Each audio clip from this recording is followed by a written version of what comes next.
E peço a todos que permaneçam nos seus lugares para uma surpresa, né? Se é surpresa, eu não vou dizer o que é. Obrigado.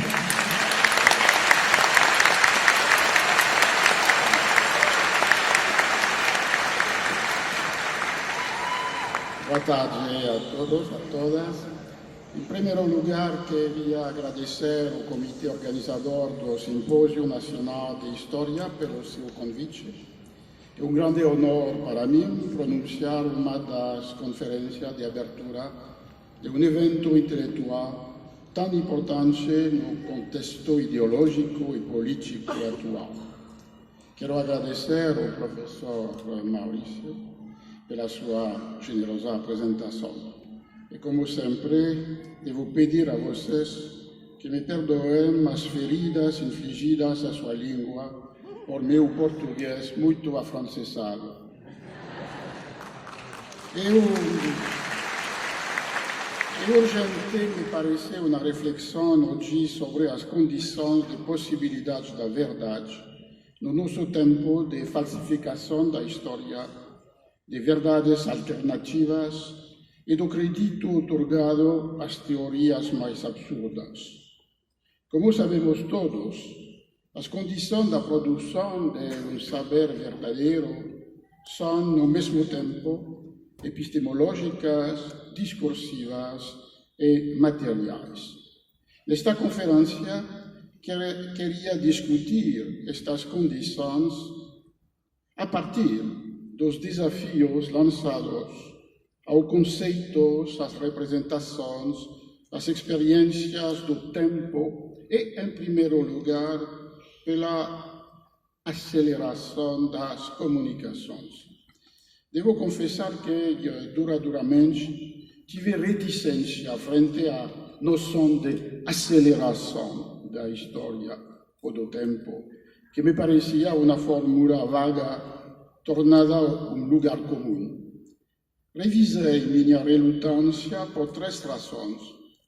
A primeira se liga com a relação estabelecida entre a aceleração do tempo histórico e o apagamento da memória nas sociedades contemporâneas.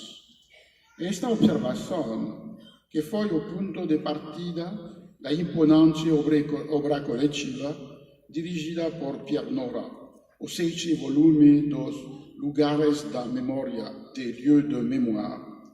Os dois primeiros parágrafos do prólogo, que abre a série, vinculam a perda da memória coletiva com a aceleração do tempo. Paradoxalmente, Pierre Nora considera a busca e a história dos lugares de memória como um efeito, uma consequência do afastamento do passado. Cito: aceleração da história. Para além da metáfora, é preciso ter a noção do que a expressão significa. Uma oscilação cada vez mais rápida de um passado definitivamente morto. A percepção global de qualquer coisa como desaparecida. Uma ruptura de equilíbrio. E sigue Nora: a curiosidade pelos lugares onde a memória se cristaliza e se refugia está ligada a este momento particular de nossa história. Há locais de memória porque não há mais meios de memória. Daí, na última parte de minha conferência, uma reflexão sobre a relação entre esquecimento, memória e história. Uma segunda razão que dá relevância à noção de aceleração origina-se em duas obras filosóficas. Como seu livro Vitesse Politique, publicado em 1977, traduzido em português em 1996 como Velocidade Política, Paul Virilio deslocou a atenção dos efeitos produzidos pela nova velocidade dos transportes no século XIX e XX para as transmissões instantâneas permitidas pela revolução das comunicações eletrônicas. Numa conversa com Guilherme Soares dos Santos, publicado pelo Monde Diplomatique em 2011, Paul Virilio, que era arquiteto urbanista, enfatizou dois efeitos essenciais do poder ou da tirania da velocidade. O primeiro é o fim do tempo humano. Cito, é claro, como a televisão, os computadores, a internet, nós entramos numa fase que hoje atinge o seu limite. A velocidade da luz, em que o tempo humano, o tempo da negociação, da especulação, em que a inteligência dos homens é ultrapassada pelos automatismos. A humanidade entrou no tempo máquina, que é uma forma da matematização do mundo. Segundo efeito, a desaparição do tempo local. Numa outra entrevista com Fernando Eichenberg, Paul Virilio afirmou: a história se escreve no tempo local, no tempo das regiões, dos países. No entanto, hoje, conta o tempo global, o tempo mundial, aquilo que os astrônomos chamam de tempo astronômico. É o fim de um tempo histórico. O tempo histórico de Fernand Braudel, de grandes historiadores, era o tempo local. Hoje, o tempo é global. Não se pode entender a globalização, o mercado único, sem pensar que há um tempo único, dizia Paul Virilio. E nos convida, assim, a voltar de maneira crítica à construção temporal proposta por Fernand Braudel como pedra de toque de todas as ciências sociais. A aceleração das percepções da realidade é um tema fundamental do trabalho de Hartmut Rosa e de seu primeiro livro, publicado em alemão em 2005 e traduzido em português este ano, 2019, como Aceleração, a transformação das estruturas temporais na modernidade. Como indica João Lucas Faco Tsiminadis, que dialogou com Hartmut Rosa em 2016, o argumento central do livro é um paradoxo. Cito: a despeito do crescente aparato técnico utilizado para a economia do tempo na produção, nos transportes, na comunicação, a sociedade moderna é acometida por uma tendência paralela de escassez temporal. A consequência é a alienação produzida pela discrepância entre a aceleração dos processos sociais e, por outro lado, a resistência de algumas formas das experiências humanas. Esta discrepância é objeto do segundo livro do sociólogo filósofo alemão Hartmut Rosa, Alienation and Acceleration. Rosa enfatiza os efeitos da aceleração alienante no seu diálogo com Tsiminadis, citou Rosa. A sociedade moderna pode manter sua própria estrutura apenas através de aceleração, crescimento, inovação, o que significa que o mundo como um todo, em sua materialidade, é posto sob pressão para dinamizar-se. Pessoas, dinheiro, bens, matérias-primas são postas em movimento. Por outro lado, podem existir tradições culturais, populações tradicionais, que não conseguem acelerar, senão ao preço de sua própria destruição. O tempo ecológico da natureza, o tempo das deliberações da democracia, o tempo dos corpos, das mentes, se encontram assim desincronizados do tempo das comunicações. A reflexão de Hartmut Rosa nos propõe outra perspectiva, pensar as temporalidades não como exteriores aos homens, mas bem como estruturas das experiências que o sociólogo o historiador não pode separar das desigualdades sociais. Pierre Bourdieu nos ajudará para compreender a pluralidade social das maneiras de se temporalizar. Uma terceira razão para pensar a aceleração se localiza no meu próprio campo de pesquisa, a história das leituras. Uma das transformações mais importantes das práticas de leitura dos mais jovens, dos adolescentes, frente às telas, é, de fato, a leitura acelerada. As investigações sociológicas mostram que a leitura dos textos eletrônicos, quaisquer que sejam, é uma leitura apressurada, que busca só informação, ou que deseja chegar o mais rápido que possível na conclusão do análise ou no desenlace da narração. Esta lógica de aceleração caracteriza a relação da geração analógica com todos os objetos culturais, não só livros, mas também séries e filmes olhados no dobro da velocidade normal, ou ainda faixas de música reduzidas a 1 minuto. Estes usos impacientes, associados com a falta de questionamento da veracidade dos conteúdos divulgados, desafiam as operações mais lentas do conhecimento crítico necessário para a compreensão tanto do presente quanto do passado. Reflexionar sobre as diferenças e os laços entre história, ficção e memória se torna, assim, uma exigência imprescindível.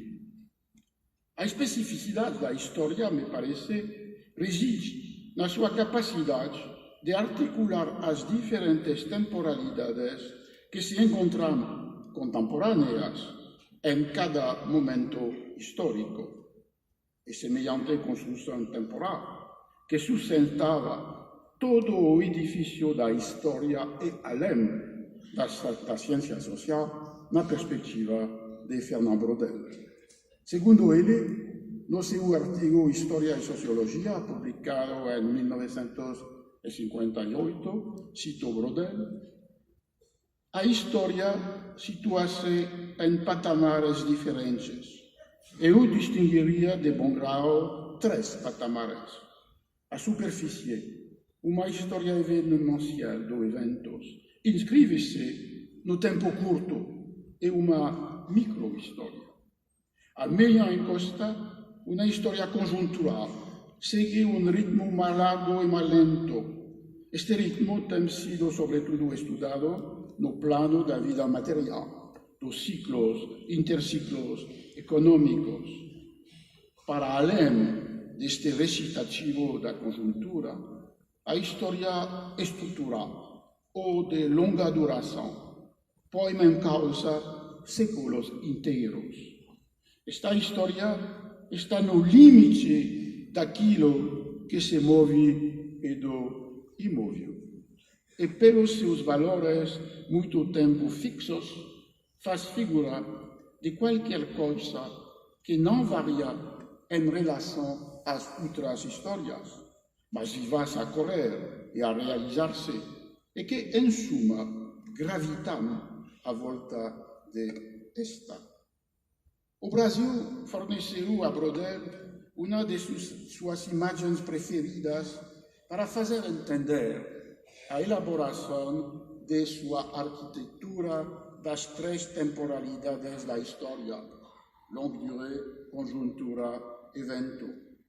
Uma noite em que seu carro quebrou na estrada de Feira de Santana, Braudel descobriu a profundidade oscura da selva, só iluminada pelos vagalumes.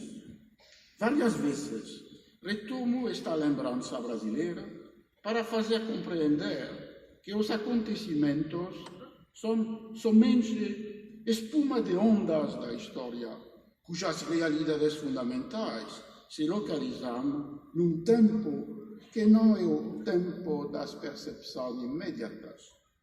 A primeira vez que aparece a imagem é nas conferências que Brodel pronunciou para seus companheiros de cativeiro nos campos de prisioneiros de guerra de Mainz e Lübeck nos anos 40.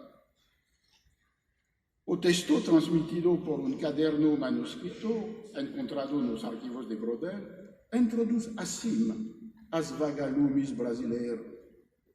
Aconteceu-me uma noite, no interior do estado de Bahia, estar apanhado bruscamente no meio de uma prodigiosa invasão de vagalumes fosforescentes.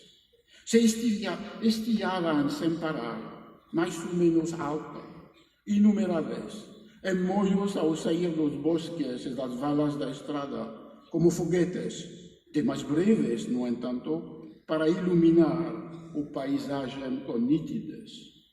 Os eventos, segue Brodel, são como esses pontos de luz.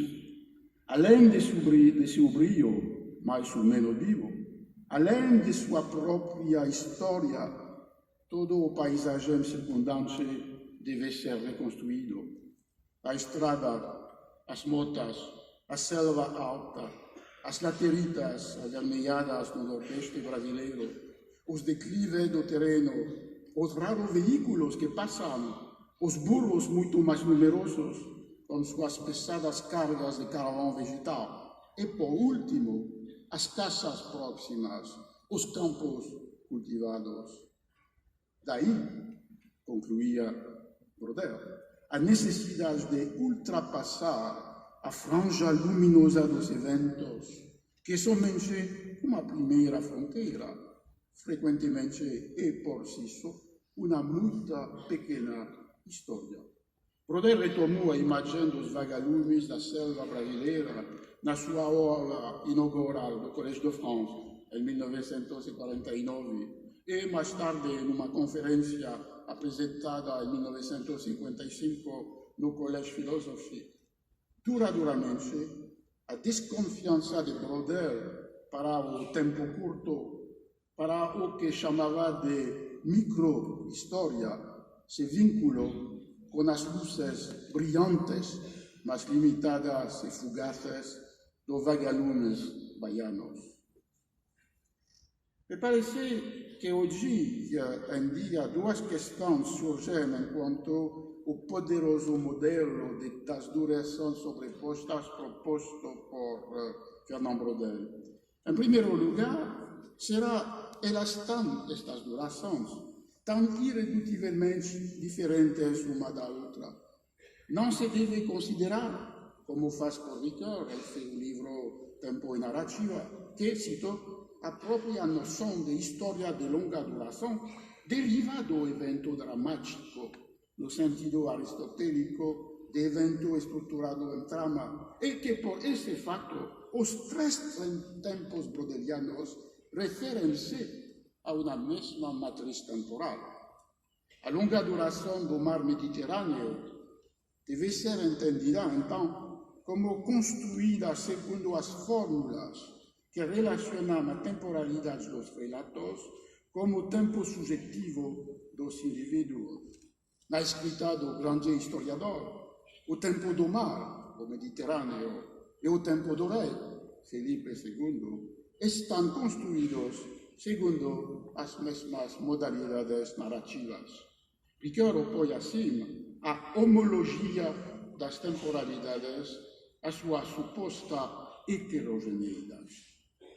Por outro lado, devemos realmente encerrar a noção de evento dentro de sua definição tradicional, que a vincula à duração breve, à decisão conscientes, os fatos políticos.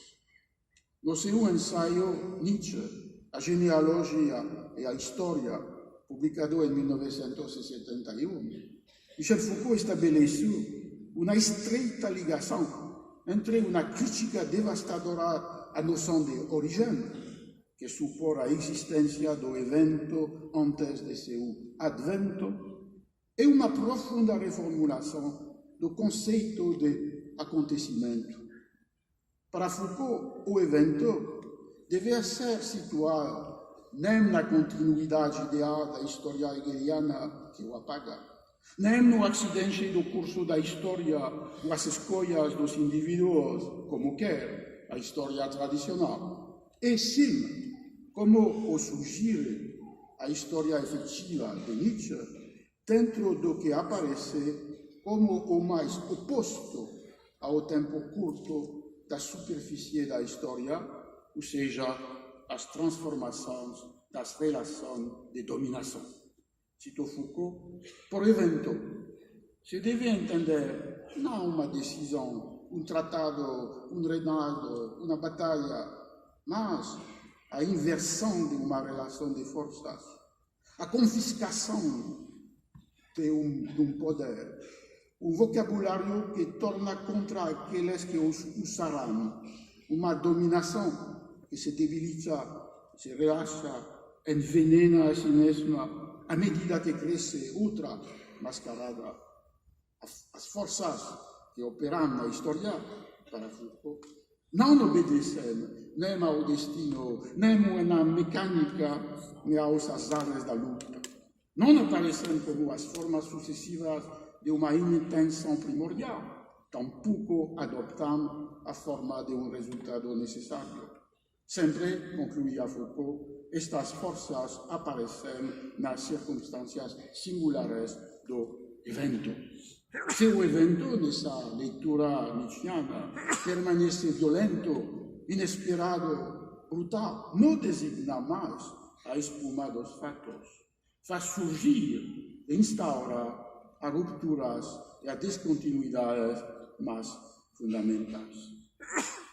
Sempre os historiadores foram lamentáveis profetas, mas às vezes lembrando que o presente é constituído de passados sedimentados ou entrecruzados, poderão contribuir no estabelecimento de um diagnóstico mais lúcido sobre as novidades que seduziam ou assustavam seus contemporâneos. Esta certeza que inspirava Lucien Febvre quando, em uma Europa ainda ferida pela Primeira Guerra Mundial, pronunciou em 1933 a conferência inaugural da sua cadeira História da Civilização Moderna no Collège de France. Sua defesa vibrante de uma história capaz de formular problemas e hipóteses, e não só de narrar acontecimentos, não se distanciava da ideia segundo a qual a história, como toda a ciência, cito, não se faz em uma torre de marfim. Ela se constrói no seio da própria vida e pelos vivos que estão imersos no século. 17 anos mais tarde, Fernand Braudel, que lhe sucedeu na mesma cátedra, insistia ainda mais sobre as responsabilidades da história num mundo ferido uma segunda vez por 5 anos de uma guerra mundial universal. Um mundo privado das certezas fragilmente reconstruídas nos anos 30. Para Braudel, como hemos visto, é através da distinção entre as temporalidades articuladas que caracterizam cada sociedade que se tornava possível escutar o diálogo permanente instaurado entre a longa duração e os acontecimentos, ou ainda, segundo suas próprias palavras, identificar os fenômenos situados, fora do alcance e da erosão do tempo e, por outro lado, as profundas fissuras, além das quais toda muda na vida dos homens. Acredito que estas propostas dos fundadores do SANAL podem ainda guiar o trabalho dos historiadores de hoje, mas também devemos ser conscientes da distância que nos separa deles.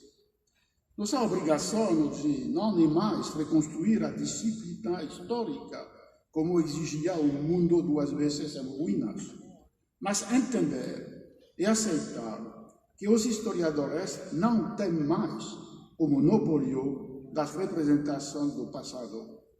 A insurreição da memória, bem como a sedução da ficção, competem duramente com eles. Hoje em dia, os historiadores sabem que o conhecimento que produzimos não é mais que uma das modalidades da relação que a sociedade tem com o passado. As obras de ficção, pelo menos algumas delas, e a memória, seja coletiva ou individual, também asseguram uma presença do passado no presente, uma presença, às vezes, ou a miúde, mais poderosa que a relação procurada pelos livros dos historiadores. Qualquer que seja a sua construção, o tempo da história não é a temporalidade própria das obras nascidas da imaginação estética. Seja 2 exemplos dos tempos da ficção. O teatro no século XVI, o romance no século XIX ou XX. Quando publicaram em 1623 um livro em folio que pela primeira vez reunia as obras teatrais de Shakespeare, os 2 editores, John Hemmings e Henry Condell, que haviam sido como Shakespeare, atores e proprietários na companhia do rei, os Kingsmen, decidiram repartir as 36 obras impressas no livro em 3 categorias: comédias, histórias, tragédias. Se a primeira e a terceira retomavam a divisão clássica entre 2 gêneros da poética teatral aristotélica, a segunda, histórias, introduzia uma nova categoria que no folio compreendia 10 obras que contavam a história dos reis da Inglaterra entre King John e Henrique VIII. Ao publicar essas 10 obras, segundo a cronologia dos reinados, Hemmings e Condell as transformaram em uma forma de narrativa dramática construída segundo uma concepção linear do tempo, que era a concepção que fundamentava também a escrita das crônicas empregadas por Shakespeare na composição de suas próprias peças.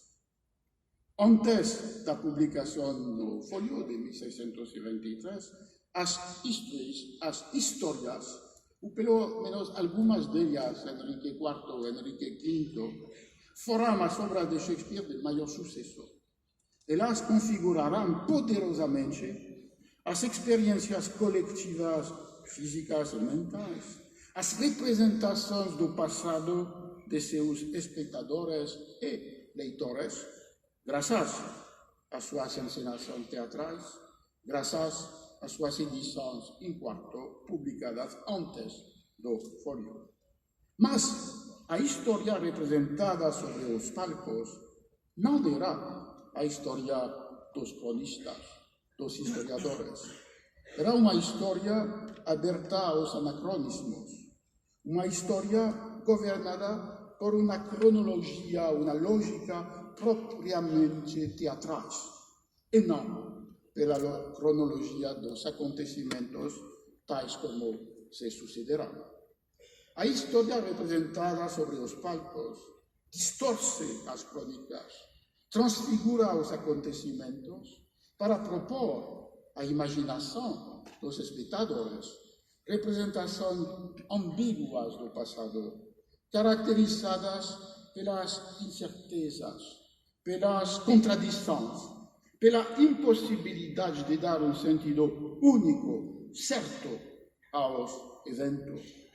O tempo das histórias encenadas nos teatros não é somente o tempo dos acontecimentos, das decisões, das vontades, das intenções dos indivíduos. E também o tempo inexorável da roda da fortuna, que faz suceder inevitavelmente a queda ao triunfo. E mais essencialmente, é o tempo de Deus, que os homens não devem decifrar ou compreender, salvo quando são profetas inspirados que falam palavras que não são as suas. Por exemplo, o bispo Carlyle em Ricardo II, o arcebispo Cranmer em Henrique VIII. Talvez, e nesta distorção das realidades históricas, tal como as estabelecem os historiadores, e nesta instabilidade e opacidade do sentido dos acontecimentos, que reside a força única, a autoridade das apropriações e representações teatrais do passado, ou mais geralmente as representações do passado fornecidas pelas ficções literárias. Uma ruptura fundamental para a economia da escrita de ficção foi a emergência, durante o século XVIII, do que consideramos hoje como a literatura, compreendida como uma modalidade particular do discurso identificada com as belas letras, e não mais como nas definições do dicionário do século XVII, como a erudição. Na sua nova definição, a literatura se baseia na individualização da escrita e na originalidade das obras. A articulação dessas duas noções foi decisiva para a definição da propriedade literária e encontrou uma forma acabada no final do século XVIII na Europa, na época da consagração do escritor, da fetichização do manuscrito autógrafo, da obsessão pela mão do autor tornada a garantia da autenticidade de sua obra, da construção de monumentos e repertórios canônicos.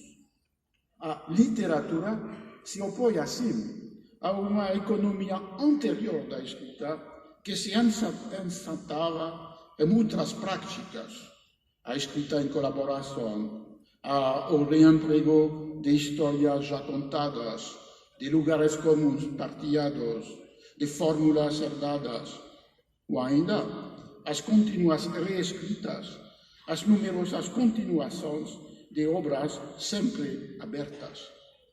Até o meio do século XVIII persistiu a forte consciência da dimensão coletiva de todas as produções textuais e o fraco reconhecimento do autor como tal.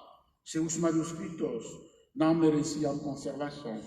Suas obras não eram sua propriedade, era a propriedade dos livreiros ou impressores editores. Suas experiências não alimentavam nenhuma biografia literária, mas somente coletânea de anedotas. Isso vai prosseguir de maneira diferente quando a afirmação da originalidade criadora entrelaçará a existência e a escrita, situará as obras na vida e reconhecerá os sofrimentos, as felicidades do autor nos seus textos. Localizar assim a invenção da literatura e da história literária no século XVIII na Europa e talvez no século XIX nas Américas e seguir o caminho aberto por João Anselmo, quando sugere a necessária, cito Anselmo, revisão de categorias que a nossa história literária, de tradição iluminista, hegeliana, romântica, positivista, pressupõe que são categorias transhistóricas. Por exemplo, nessa história literária tradicional, temos a ideia generalizada de que os textos todos têm uma autoria e que essa autoria se identifica como a expressão subjetiva, psicológica do indivíduo que os produz. Temos uma hipótese estética de leitura como prazer desinteressado que aplicamos a objetos verbais que muitas vezes, dependendo da circunstância dos usos, tinham outras finalidades absolutamente práticas, por exemplo, no seu consumo. João Anselm mostra assim que a universalização dos critérios românticos, expressivos, psicológicos, forjados no século XVIII, oculta uma descontinuidade fundamental. No regime da representação do século XVII, que pode se nomear barroco, os padrões retóricos poéticos, as doutrinas teológico-políticas não conhecem, citou Anselm, nem as definições contemporâneas de publicação, como edição de textos impressos dotado de intenção autorial, unicidade, originalidade, autenticidade, nem a noção de obra literária como texto depositário de um sentido invariante.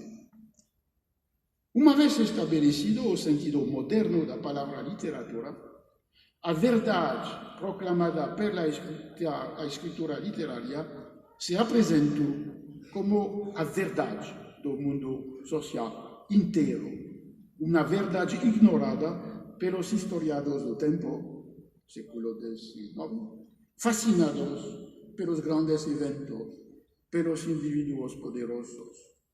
A distância desta fascinação, o romance devia assumir a tarefa de descrever a sociedade inteira, de propor, como indicava Manzoni em 1845 no seu livro de romance histórico, pensando em seu próprio romance de Prove si sposi, cito Manzoni, não uma narração cronológica unicamente de fatos políticos e militares, mas sim uma representação mais abrangente das condições da humanidade em uma época e um lugar naturalmente mais circunscritos que aqueles sobre os quais se distendem o trabalho de história.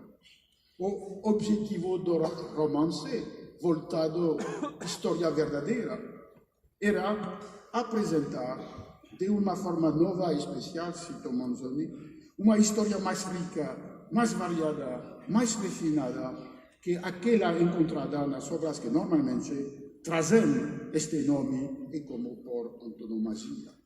O romance devia assim dar a conhecer costumes, opiniões, seja gerais, seja próprias a tal classe de homens, o efeito privado dos acontecimentos públicos, que mais estreitamente se chamam históricos, os efeitos das leis e das vontades dos poderosos, em qualquer maneira que se expressam. Finalmente, concluía Manzoni, todo o mais característico das condições da vida e da relação entre estas condições de uma sociedade dada num tempo dado. Nessa perspectiva, o romancista se tornava o verdadeiro historiador, que mostra as diferenças de temporalidade que atravessamos na sociedade. É o que afirma Balzac no primeiro parágrafo do seu romance Les Illusions Perdues, Ilusões Perdidas, publicado em 1843, e que Balzac apresenta como uma grande pequena história. Pequena história porque começa com uma descrição de uma pequena tipografia numa pequena cidade provincial francesa. Citou a primeira frase do romance. Na época em que começa esta história, a prensa de Stanhope e o rolo de tintagem ainda não funcionavam nas pequenas tipografias de província. Apesar da especialidade da tipografia, que a leva a ser comparada com a tipografia parisiense, a cidade de Angoulême ainda usava as prensas de madeira. Pequena história, com certeza, mas grande história também, porque o contraste técnico entre prensas de madeira e prensas mecânicas